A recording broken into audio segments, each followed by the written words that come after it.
ഇന്നത്തെ ഡെയിലി മന്നയിലേക്ക് നിങ്ങളെല്ലാവരെയും സ്വാഗതം ചെയ്യുന്നു.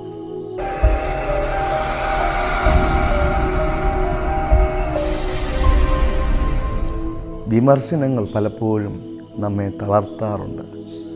പലരും വിമർശനം കേട്ട് അവരുടെ ജീവിത പദ്ധതിയിൽ നിന്ന് തന്നെ മാറിപ്പോയി. ചില ആളുകൾ വിമർശനം കേട്ട് ഒത്തിരി വിഷാദത്തിലേക്കും ദുഃഖത്തിലേക്കും ആണ്ടുപോയി. വിമർശനങ്ങൾ പലപ്പോഴും പലരെയും തളർത്തി കളഞ്ഞു. ഇന്നലെ എന്നെ കേൾക്കുന്ന പ്രിയപ്പെട്ടവരെ, ദൈവത്തിൻ്റെ വചനമായ ബൈബിളിൽ ഇതാ ഒരു മനുഷ്യൻ വിമർശനം കേട്ടിട്ടും അദ്ദേഹത്തിൻ്റെ ലൈഫിൽ ഒത്തിരി സക്സസ് ഉണ്ടായ ഒരനുഭവം കാണുവാനായിട്ട് സാധിക്കും. ബൈബിളിൽ കൊരിന്ത്യർക്കെഴുതിയ 1-ാം ലേഖനം 9-ാം അധ്യായം അതിൻ്റെ 1 മുതൽ താഴോട്ട് വായിക്കുമ്പോൾ പൗലോസ് അപ്പോസ്തലൻ നേരിട്ട വിമർശനങ്ങൾ നമുക്ക് കാണുവാനായിട്ട് കഴിയും. ഇന്നത്തെ സഭയിൽ നിന്ന് പൗലോസിനെതിരെ ഒത്തിരി വിമർശന സ്വരങ്ങൾ ഉയരുകയാണ്.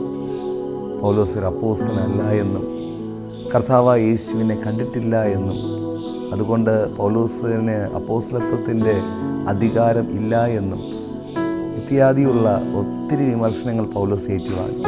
പക്ഷേ ഈ വിമർശനങ്ങളുടെ നടുവിലും ദൈവം പൗലോസിനെ തെളിയിക്കുകയുണ്ടായി.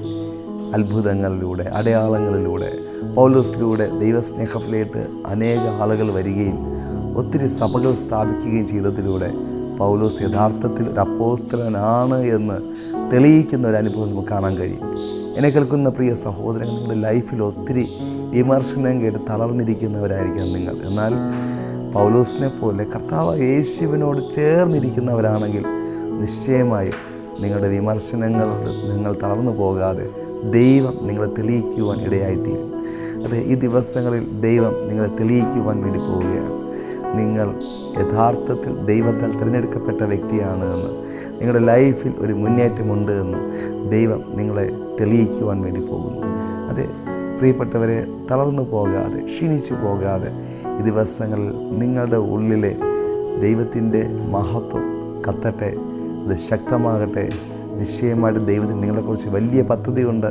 അതുകൊണ്ട് വിമർശനങ്ങൾ തളരാതെ ദൈവത്തിൽ ആശ്രയിച്ച് യേശു കർത്താവിൽ പൂർണ്ണമായിട്ട് സമർപ്പിച്ചുകൊണ്ട് യേശുവുമായിട്ടുള്ള ആഴമേറിയ ബന്ധത്തിൽ നിങ്ങളായാൽ നിശ്ചയമായും നിങ്ങളെ ദൈവം തെളിയിക്കും. കർത്താവായ യേശുവിനെതിരെ ഇതുപോലെ ഒത്തിരി വിമർശനങ്ങൾ അന്നത്തെ സമൂഹം ഉയർത്തുവാനിടയായിത്തീരുന്നു. എന്നാൽ കർത്താവായ യേശു മരിച്ചു, അടക്കപ്പെട്ട സമയത്ത് അവർ ചിന്തിച്ചു ഇനി ഒരിക്കലും യേശു പുറത്തു വരികയില്ല. എന്നാൽ ആ സമയത്ത് പിതാവാം ദൈവം യേശുവിനെ മരണപാശങ്ങൾ അഴിച്ച് ഉയർത്തെഴുന്നേൽപ്പിച്ചതിലൂടെ തെളിയിക്കുവാനിടയായിത്തീർന്നു. യേശു സാക്ഷാൽ ദൈവമാണ് എന്ന് തെളിയിക്കുവാനിടയായി. അതെ, ആ ദൈവം ഇന്നും ജീവിക്കുന്നു. നിശ്ചയമായും യേശു നിങ്ങളെ തെളിയിക്കുവാനിടയായിത്തീരും. ആ തെളിയിക്കുന്ന കർത്താവിൽ ആശ്രയിക്കുക, വിമർശിക്കുന്ന മനുഷ്യരെ നോക്കാതിരിക്കുക. God bless you.